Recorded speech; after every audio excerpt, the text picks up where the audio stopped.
back to my channel. If you're new here, welcome to my channel, and please don't forget to hit the like button and subscribe to my channel.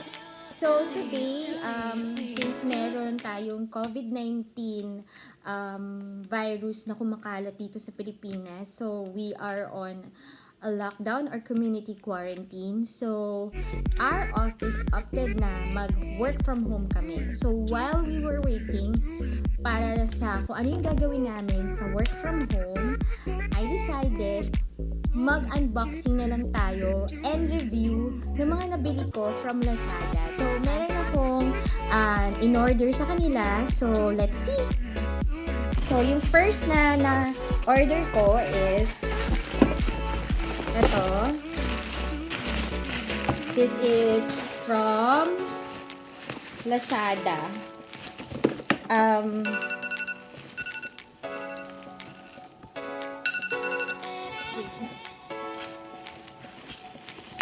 So, as I was saying, ito po yung bago kong binili sa Lazada. This is for my kitchen. Sa next, siguro in a few weeks time, matatapos ko na yung renovation ko ng kitchen. So, isa to sa mga items na idadagdag ko sa dirty kitchen namin. So, let's open. So, every time naman na may dumadating sa akin na package from Lazada, yung mga seller, nilalagay naman talaga nila sa bubble wrap to protect the item. So, naka-box. So, this is the 3-in-1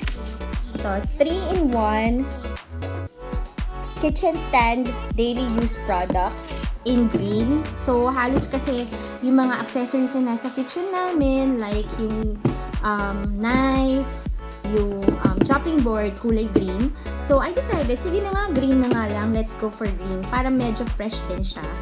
Tsaka mukha lang halaman.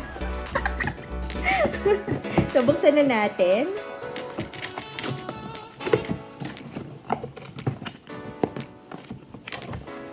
So, pagbukas, makikita mo na agad yung item. So, here. Actually, this is for our kitchen sink. Dito mo ilalagay yung dishwashing soap, and then, siguro yung pang-scrub ng mga dishes. And then, may ano din siya, parang catch. Dito mo ilalagay, i-drain mo yung water dito para matutuyo siya. And then, dito magkakaroon ng pooling ng water. So, itatapon-tapon mo na lang. So, this is in color green. So, eto, for the kitchen din to, this is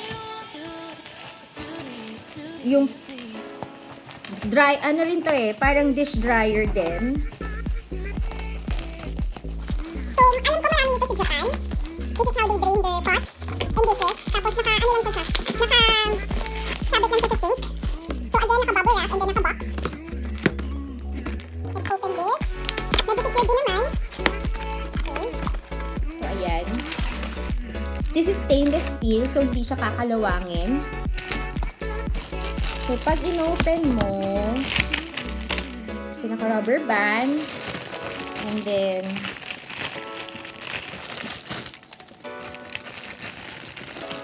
this one is, charan! Rubberized siya. So, naka-attach siya sa rubberized. And then, this is stainless steel. So, papatong mo lang siya sa sink ng ganyan. And then, dito na yung mga pinggan or pots na gusto mong matuyo after ka mag-dishwash. After your dishwashing. Yan. Lalagay mo siya dyan. Nakapatong. Tapos, hindi siya kakalawangin. Then, after nun matuyo, you can put it away again and then use it next time na maghuhugas ka ulit ng pinggan or ng pots. And then next na binili ko is this one. This is kitchen rack, under the sink kitchen rack. So, buksan din natin. And then, naka-bubble wrap din siya para ma-protect yung item. And then, naka-box din po siya. So, kahirapan na naman to sa pagbubukas kasi sobra-sobra talaga nilang pinabubble wrap. Siguro kasi para rin na maiwasan na magamit yung item and then ma-return sa seller. So, buksan natin.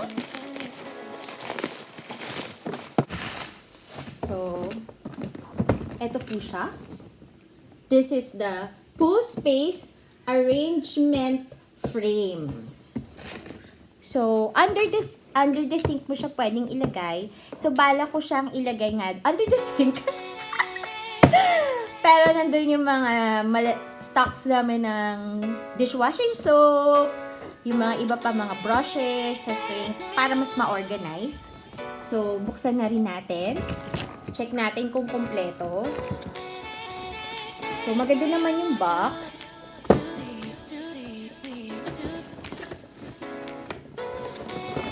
Excited na talaga ako kasi malapit nang matapos. Ay, ganito pala siya. So, pag open, ito na agad. Makikita mo yung frame. Check natin kung matibay. So, it's rubber. Ay, nahulog. So, i-attach mo lang siya. Ano ba yan? So, i-attach mo lang siya yung frame. Tapos,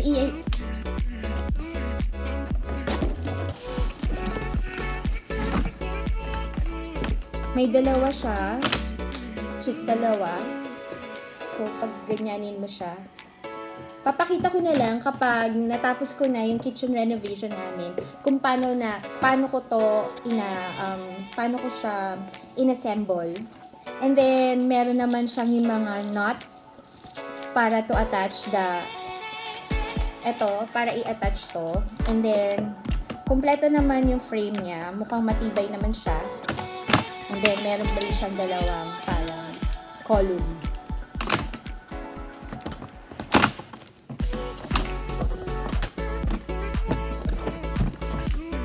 So, there you have it, my Lazada haul for this week.